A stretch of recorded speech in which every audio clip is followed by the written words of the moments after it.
Welcome, everybody, to another exciting interview on Get Behind Me Now, Stay There. Today, we are very honored to have on suspense novelist Debra Borys. And how you doing, Debra? I'm doing really good. It's very nice here today. I hope it's that way there also. Well, out here in the Pacific Northwest, it is nice. It's hot, but not nearly as hot as it has been. So we're hoping that autumn is making its way towards us. Good. Now, you're out there in Chicago, right?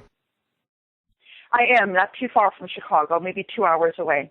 Oh, okay. So you guys have weather that can get like all over the map. Yeah, today it's nice, but it has been hot, so. So are you a Chicago Bears fan? I am not at all a sports fan. I'm sure all my relatives would probably throw food at me right now, but I don't really care for the Bears or the Cubs, so sorry about that. Well, that's all right. Maybe you can root for the White Sox, huh? They can use all the support they can get. Well, now you've written several books, and we're really pleased, to have you back on again. Last time we talked to you, you had out Painted Black, and now you have out Bend Me, Shape Me. Can you tell our listeners a little bit about that? Sure. Bend Me, Shape Me is the second novel in what I'm calling my Street Stories suspense series. In the series, I have a reporter named Joe Sullivan who seems to get caught up in the lives of the homeless kids that she meets that are living on the street, and no one else seems to listen to them. So in Bend Me, Shape Me, she meets Snow Ramirez, who is a bipolar youth who's living on the street with her brother, who is in a shelter that she believes is in danger from the psychiatrist that is treating him. However, because she's bipolar, everybody thinks she's either delusional or overreacting, and they're not paying any attention to her. It's not until Joe starts investigating that people start to realize maybe there is something a little bit more going on here than a radical street kid that is trying to get attention. Well, it's been getting some glowing reviews here, and it's really, it kind of it intrigues me, the way you write your novels from this street point of view.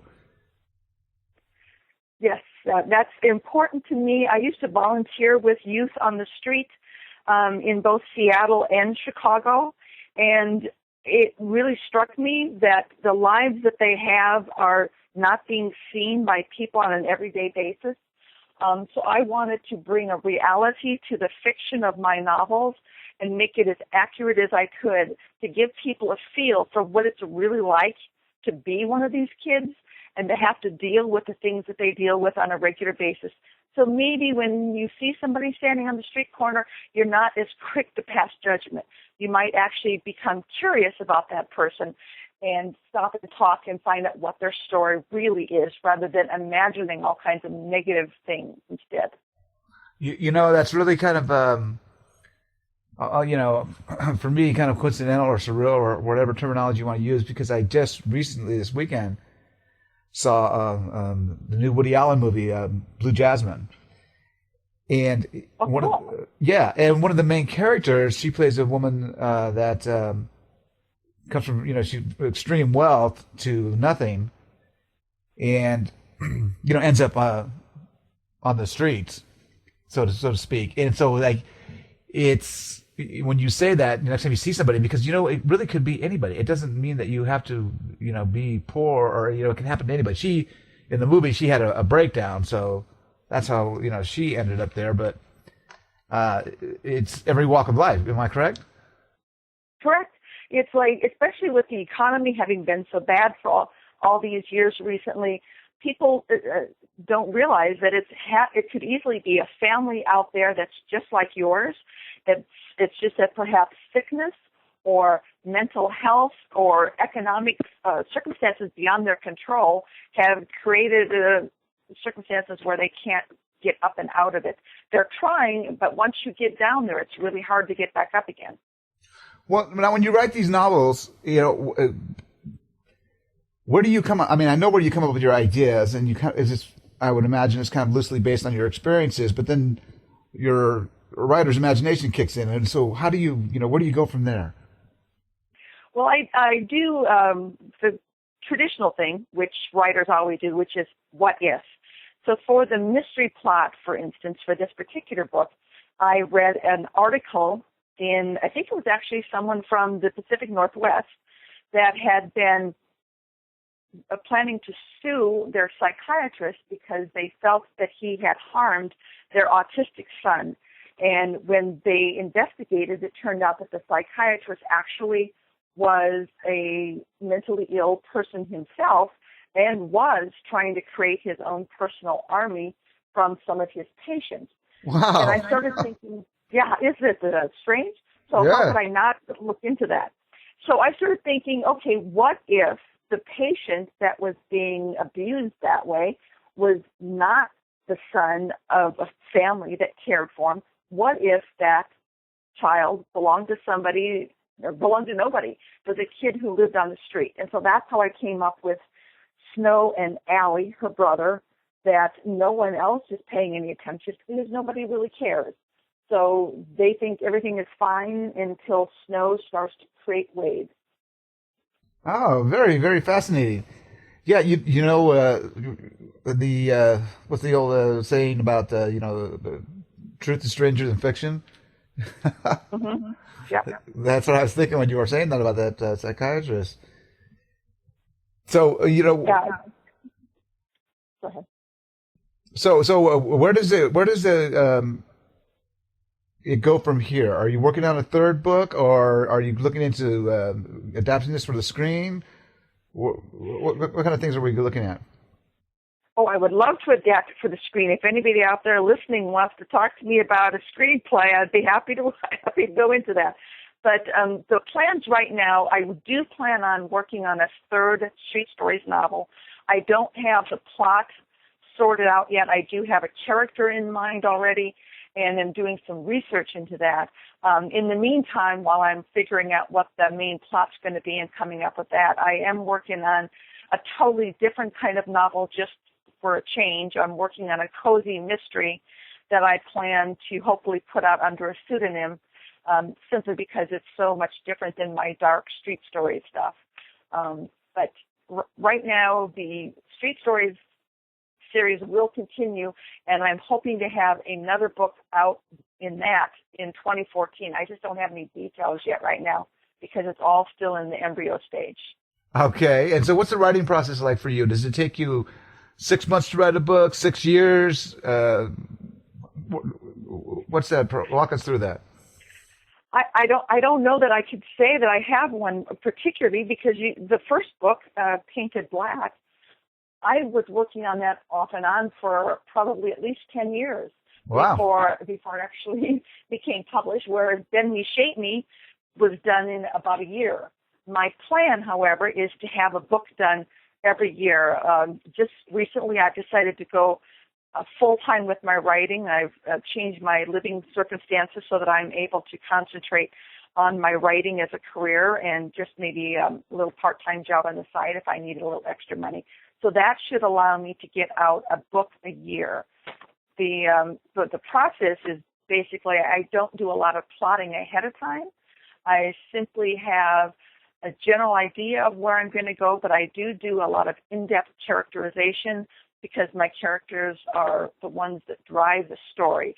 So it's almost to me more important to know my characters inside and out than it is to know my plot inside and out before I actually begin. I do have a plot, but I keep it flexible. Well, I got to ask you this question. As an author, and I've always been curious about this because I'm not an author, but you say you know your characters inside and out. Is there like when you're writing this novel, let's take, for example, Bend Me, Shape Me, is there a point where you are Snow Ramirez, or are you a different character in the book, or are you completely detached from all your characters, or do you become one when you're writing about them? I think all writers call from themselves in order to develop realistic characters. If you read something that the character seems real, then I believe the author has invested him or herself in it. That doesn't necessarily mean that I'm bipolar or that I've done any of the things that Snow or Joe has done, but you really can simply take, everybody has been angry, everybody has been frustrated, everybody has had setbacks in life. So you look at something like that has happened to you, and then do the what if thing. What if, in addition to being angry, other people were doing this to you? And then you can extrapolate off of that. So you build on things that you know. Imagine what you would do or how you would feel in those particular circumstances. Now, that works for your hero or heroine kind of thing. Sometimes it's a little bit more difficult to do for the villain in your novel because everybody likes to think they don't have any villainous stuff in them. But I think we all have a little bit of bad boy or bad girl inside of ourselves. And if we're honest, we could probably find some, food to build on there as well. Oh, I believe that we all do have a good and evil, a light and a dark. I would think as a writer would almost give you a poetic license to you know what I would do, because people often say to themselves, well, I would like to do this, but they don't do it, but in a book you could. Exactly. Yeah. It's kind of nice. You could take your ex-husband or your ex-wife and you could make them a character in your book. I haven't done that. I'm not saying I did that. I'm saying you could easily do that. That would be very therapeutic, don't you think? Well, it might be for me, but I don't know how it would be for them. Yeah, a way to exercise your demons there, as it were. Exactly. Well, I strongly encourage all of our listeners to go out there and pick up a copy of Bend Me, Shape Me, or Painted Black if you want to start the series off. They're available at Amazon.com and at Barnes & Noble and on iTunes and at Kibo and just everywhere that fine books are sold. It's been so lovely having you on, Debra. Thank you very much. I've really had fun. Cool. Hey, now this part where I'm going to ask you, is there anything you wanted me to ask you to bring up that I didn't ask you that we can just cut it in? No, I think you pretty much covered. We talked about the homeless kids, which is always a really important part of my interviews to me, and we talked about the work coming up, and we talked about the work that's out there right now. I think you did a good job. Oh, thank you. But you know what? One thing we didn't do is why don't you tell all of our listeners out there where they can buy your books? Let me rephrase it. I want to get your website address in there. Sure. Yeah. So do you have a web presence? What's your website address? My main web address is www.debra-r-borys.com. But there's also a site for each one of the books. So you can go to www.bendmeshapeme.net or paintedblacknovel.com, and you could find me all three of those places. Oh, okay. And then we found you on StreetStoriesSuspenseNovels.com. Yep, that's the other one that I put out there. I think I have too many right now to try to keep up. Well, that's what happens when you become so successful. It just everybody wants to find out where you're at. That's right. I got to get my name out there so I can get that screenplay started, right? Right. Actually, I know somebody that might be interested in working with you on that. I will pass it along to them. That would be so cool. Okay, well, I guess we'll be seeing you at a Chicago Bears game in the near future. Only if I'm doing a book signing, okay, at the halftime show. There you go. Now you're talking.